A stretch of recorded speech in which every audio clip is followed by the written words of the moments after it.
paling sakti. Keluar. Wala hawla wala quwwata illa billahil aliyyil azim. Bismillah, syahadatan. Kesembuhan yang tak kunjung datang mungkin membuat sebagian orang frustasi, bahkan putus asa dengan rahmat Allah. Ketika orang tak mau lagi berdoa memohon pertolongan Allah, maka setan akhirnya yang menjadi pemenang.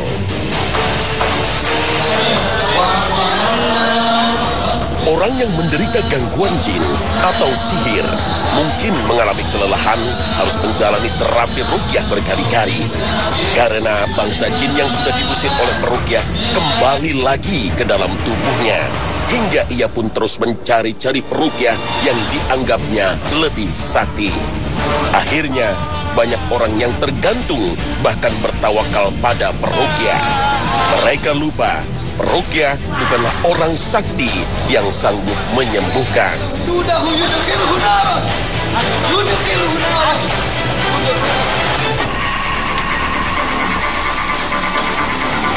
Orang yang sudah bertahun-tahun bergelimang dosa kesyirikan, seperti sering pergi ke dukun atau berguru berbagai ilmu kanuragan, belum sebanding dengan ikhtiar dan doa yang dilakukannya. Ikhtiar untuk menjemput kesembuhan harus dibuktikan dengan kesungguhan tobat dan ibadahnya. Sungguh sia-sia jika jin zolim telah diusir dari dirinya, sementara ia belum menutup pintu-pintu setan, karena dengan mudah setan akan kembali merasuki dirinya.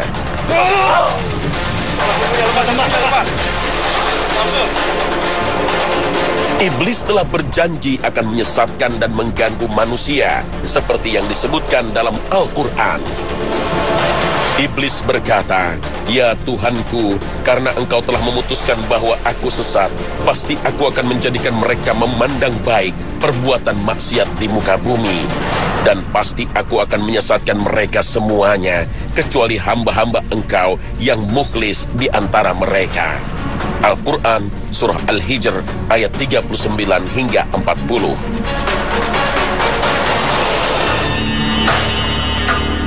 Tak ada cara yang paling tepat untuk membentengi diri dari gangguan jin dan sihir, kecuali menjadi orang-orang yang ikhlas. Inilah yang disebut mukhlis dalam Al-Quran. Lalu bagaimanakah cara untuk meraihnya? Dan seperti apakah ciri-ciri mereka?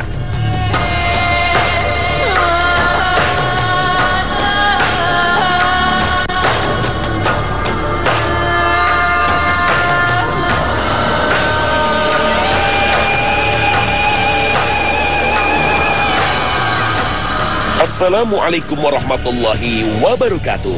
Selamat pagi pemirsa Trans 7. Semoga Allah Ta'ala merahmati kita dan selalu menganugerahkan kita nikmat iman dan Islam, hingga kita termasuk orang-orang yang menegakkan sholat, karena sholat merupakan fondasinya agama. Ketika setan telah menguasai kita, setan dari kalangan bangsa jin akan merasuki melalui pembuluh darah. Tidak hanya mengganggu keimanan dan ibadah kita, juga merusak organ tubuh kita. Nih, saya mau contohin beberapa titik yang perlu dicek kalau kita menghadapi pasien yang punya ilmu kanuragan. Ya, coba sini deh. Baring di sini, telentang. Ya, silakan. Secara umum, memang dalam ruqyah juga bisa mengecek dengan titik-titik pembuluh darah besar atau arteri, ya, sepanjang sini sampai ke pusar di sini.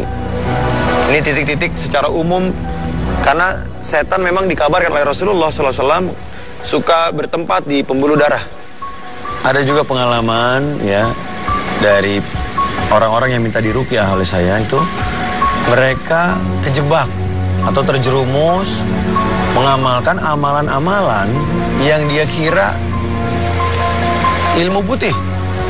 Karena kok bacanya bacaan Quran kok, bacaannya bahasa Arab kok, dikasih tulisan-tulisan ditaruh di dompet, tulisannya tulisan Arab kok. Nah ini mereka mengira ilmu putih. Padahal kita nggak perlu lihat ilmunya hitam atau putih. Dengan puasa-puasa, dengan berendam jam 12 malam di kali. Kalau ini baik, laukana khairan la sabakuna ilaih. Kalau ini baik, ya, baca ribuan kali mantra, berendam di kali sambil zikir, baca puasa-puasa yang sekian hari nggak makan ini, nggak makan itu. Kalau ini baik, saya yakin Nabi dan para sahabatnya pun sudah mengamalkan. Banyak di antara kita yang sengaja mengundang jin ke dalam tubuhnya melalui ilmu kanuragan, tenaga dalam, atau berbagai ritual syirik. Langkah pertama untuk mengusir setan dari dirinya yaitu dengan melakukan tobat, memohon ampunan Allah dari semua dosa-dosa syiriknya.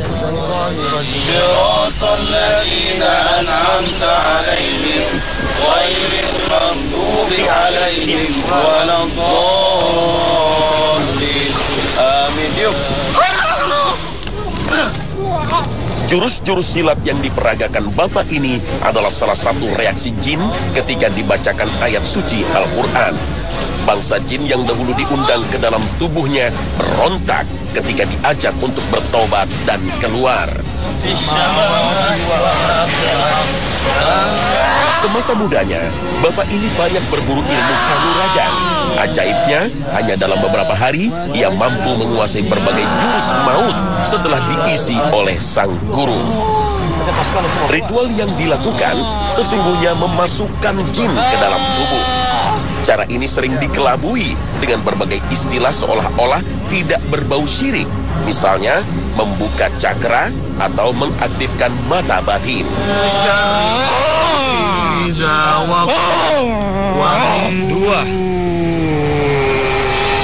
Ustaz Adam Amrullah berusaha mengajak dialog dengan jin yang berada dalam tubuhnya.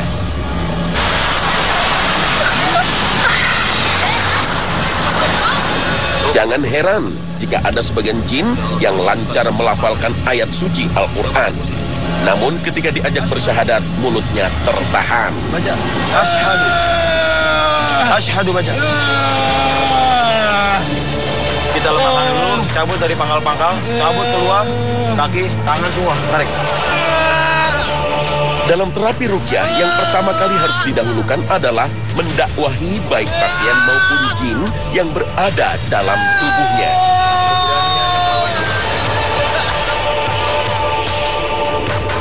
Namun tiba-tiba jin yang merasuki Bapak ini membaca mantra-mantra untuk melawan peruqyah. Adamu. Saya waktu dia baca mantra. Adamu masa belesa.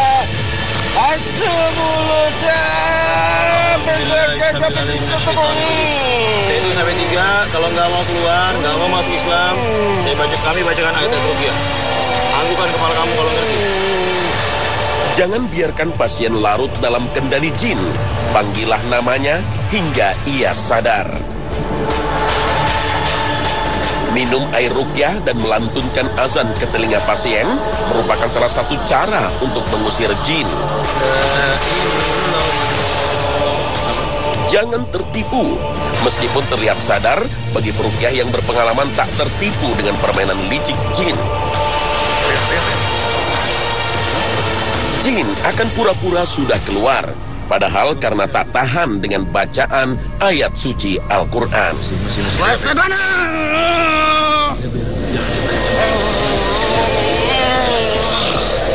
Allah Akbar. Keluar. Keluar sekarang, keluar. Keluar sekarang. Hah? Marahnya sombongnya tarik ya Allah. Bismillah. Allahu Akbar.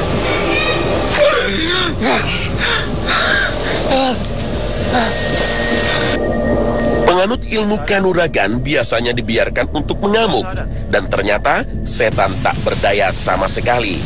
Mereka sungguh lemah. Sombong itu ilmunya setan.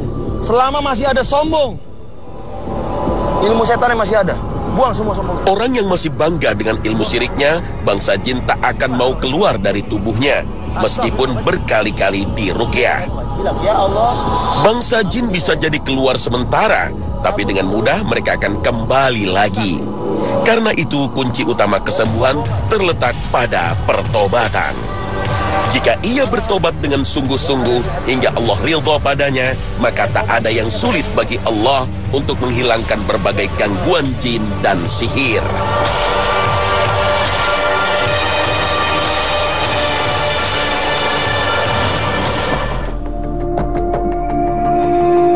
Selain ilmu kanuragan, bangsa jin diundang ke dalam tubuh manusia melalui berbagai amalan yang tidak dicontohkan oleh Rasulullah Shallallahu Alaihi Wasallam. Misalnya, kita mengenal berbagai istilah puasa mutih atau puasa weton. Ada juga yang mempraktikkan sholat pada waktu-waktu khusus yang tidak pernah diajarkan oleh Rasulullah. Sholat adalah ibadah utama yang sangat dicintai Allah dan Rasulnya. Tapi, jika tata cara dan bacaannya tidak mengikuti sunnah Nabi, maka ibadah ini tertolak. Bahkan sebaliknya, dicintai setan. Rasulullah bersabda, barang siapa yang mengada-adakan sesuatu dalam urusan agama kami ini yang bukan daripadanya, maka ia ditolak. Hadis riwayat Bukhari, Muslim, dan Abu Dawud. Begitu pula jika ibadah kita sudah mengikuti tata cara yang diajarkan oleh Nabi, namun niatnya bukan karena Allah, tapi ingin mendapat pujian, pahala ibadahnya pun sia-sia. Sebagaimana ditegaskan dalam sabda Nabi, sesungguhnya Allah Azza wa Jalla tidak menerima suatu amal kecuali jika dikerjakan murni karenanya dan mengharap wajahnya. Hadis riwayat An-Nasa'i. Akibat amalan-amalan inilah banyak orang yang dirasuki bangsa jin yang akhirnya berdampak pada ketenangan emosi dan kesehatannya, seperti yang dialami oleh ibu ini. Bahkan ketika setan telah mendiami tubuhnya, mereka berusaha menghalanginya untuk menikah dan menjalankan ibadah lainnya. Ustaz Fadlan adalah salah satu ustaz senior asal Yogyakarta ini, termasuk perintis yang mengembangkan ruqyah syar'iyyah. Pijatan pada titik-titik refleksi itu sangat efektif untuk melakukan pengobatan atau terapi gangguan jin pada titik-titik gangguan tersebut, ya. Seperti tadi keluhannya itu di daerah ini ya, sini ya, bahunya itu ya. Maka saya lakukan pijatan itu ya, di titik refleksinya, sangat efektif. Kenapa demikian? Karena setan itu berada pada aliran darah manusia. Gerakan anggota tubuh pasien yang diruqyah menunjukkan tempat berdiamnya bangsa jin. Ustaz Junaidi, sahabat Ustaz Fadlan, ikut membantu dalam terapi ruqyah ini dengan melakukan tekanan di titik refleksi dan bagian punggung dengan menggunakan kayu siwak. Selain untuk menghindari sentuhan dengan pasien perempuan, juga semua barang yang disunnahkan Nabi begitu dibenci setan, bahkan mampu menyiksa mereka. Minum yang banyak.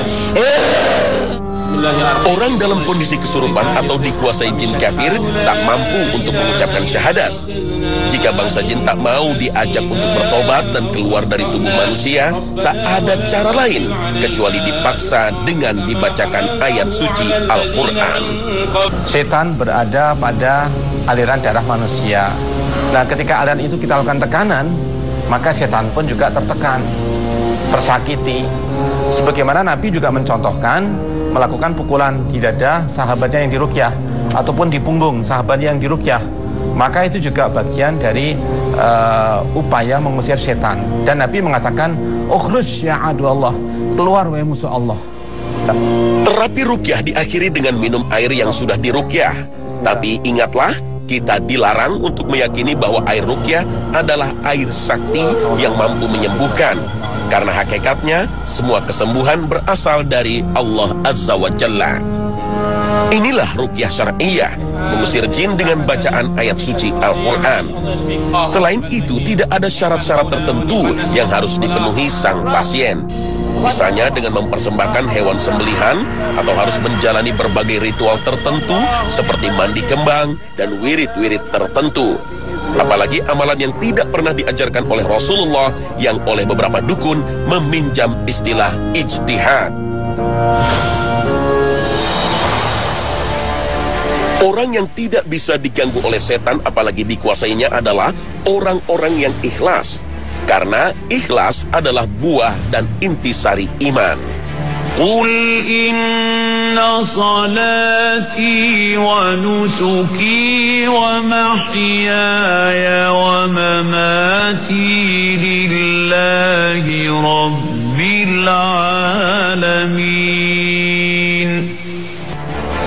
Sesungguhnya, sholatku, ibadahku, hidupku, dan matiku hanyalah untuk Allah, Tuhan semesta alam. Al-Quran, Surah Al-An'am, ayat 162. Ikhlas secara bahasa, artinya bersih dari kotoran. Orang yang ikhlas adalah orang yang menjadikan agamanya murni hanya untuk Allah, hanya menyembahnya dan tidak menyekutukannya. Dalam ruqyah, faktor keikhlasan harus dimiliki baik oleh peruqyah maupun yang diruqyah. Seorang peruqyah harus bergantung pada Allah dan meyakini dirinya tidak memiliki kekuatan apapun tanpa pertolongan Allah. Sementara yang diruqyah harus membersihkan dirinya dari perilaku syirik dan berbagai emosi negatif. Saya coba dulu ya, Ustadz Taufik.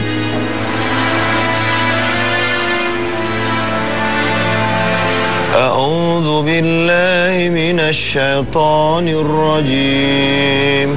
Bismillahirrahmanirrahim. Orang yang berusaha bertobat terkadang mengalami berbagai ujian, seperti yang dialami Pak Arif asal Lampung ini. Dahulu, ia sering pergi ke dukun dan berguru ilmu sakti hingga suatu saat ia tersadar apa yang dilakukan telah menyimpang dari Islam. Dan saat ia ingin bertobat, bangsa jin yang berada dalam tubuhnya berontak, kemudian menyakitinya. Pasien diajak bersujud seraya memohon ampunan Allah dan pertolongannya. Anta maulana fansurna alal qawmil kafirin. Uhuju ya ada Allah. Sejatinya, seorang peruqyah memiliki misi dakwah. A'udzubillahiminasyaitonirrajim. Bismillahirrahmanirrahim. Ya ma'syara jinni, ukhruj, keluar. Saksikanlah bahwa saya bersaksi tidak ada ilah yang wajib disembah kecuali Allah Subhanahu wa ta'ala, yang menciptakan langit dan bumi, yang mengutus Rasulnya Muhammad Rasulullah, yang menemani Rasulnya dengan 4 sahabatnya, dengan segala keyakinan akidah yang saya yakini dan segala kemuliaannya. Saya perintahkan atas nama Allah, kalian laknatullah, keluar. Tidak sekedar mengusir bangsa jin dari tubuh manusia, juga mendakwahinya untuk kembali ke jalan yang benar dan bergabung dengan jin muslim. Tatkala tak ada reaksi apapun, beberapa titik penting di bagian tubuh korban biasanya ditekan, dimulai dari jari kaki, berlanjut ke bawah lutut, selangkangan, dan perut. Ustaz Taufik, tadi saya mau dibimbing lagi nih, titik-titik yang tadi Ustaz tekan itu, ya, sambil bacaan ruqyahnya.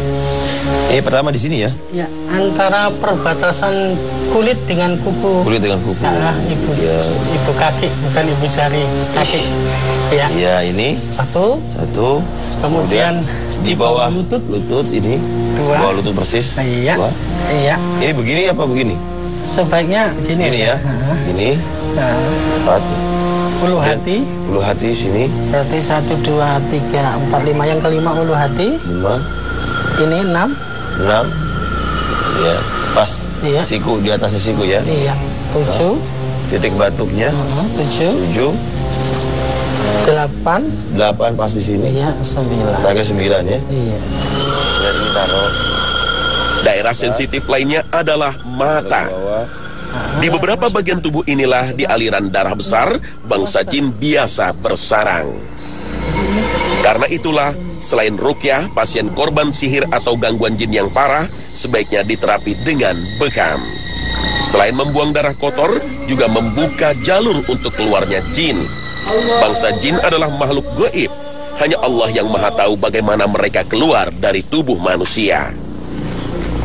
Rusaknya organ tubuh merupakan salah satu jejak yang ditinggalkan jin zolim. Karena itu mengkonsumsi madu dan habatus sauda merupakan salah satu ikhtiar untuk menyehatkan tubuh dalam rangka menjemput kesembuhan dari Allah. Ruqyah sesungguhnya terapi doa, dan doa yang dikabulkan Allah adalah doanya orang yang ikhlas, sebagaimana kaum yang diselamatkan Allah dari bencana, seperti dikisahkan dalam surat Luqman ayat 32. Dan apabila mereka digulung ombak yang besar seperti gunung, mereka menyeru Allah dengan tulus ikhlas, memurnikan ketaatan kepadanya.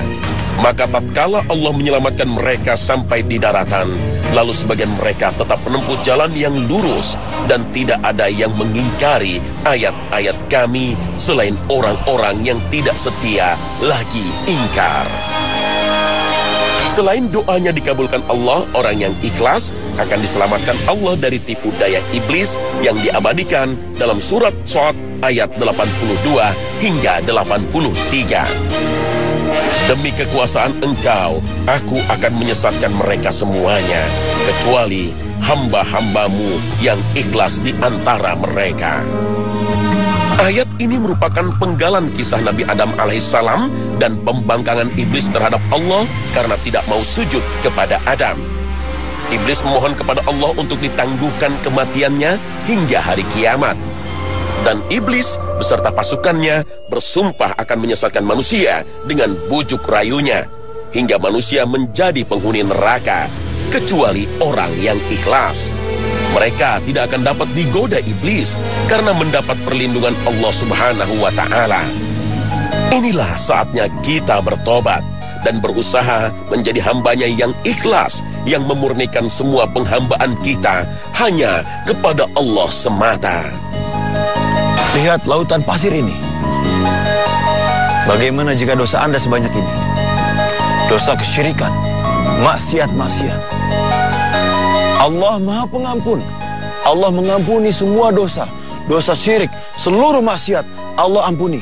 Rasulullah SAW bersabda, barang siapa yang membacakan Astaghfirullahaladzim alladzi la ilaha illahu al-hayyul qayyum wa atubu ilaih 3 kali, Allah ampuni semua kesalahannya. Allah maafkan semua dosa-dosanya. Walaupun sebanyak buih-buih di lautan, walaupun sebanyak daun-daun di pepohonan, walaupun sebanyak butiran pasir di bumi, dan walaupun sebanyak hari-hari di dunia.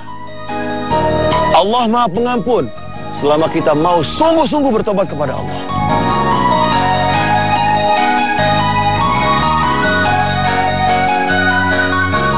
Yang paling sakti keluar. Pemirsa Khazanah, marilah kita bertobat dari semua dosa-dosa syirik dan mohonlah pertolongan Allah agar terhindar dari kejahatan dan tipu daya setan. Wabillahi taufik wal hidayah. Assalamualaikum warahmatullahi wabarakatuh.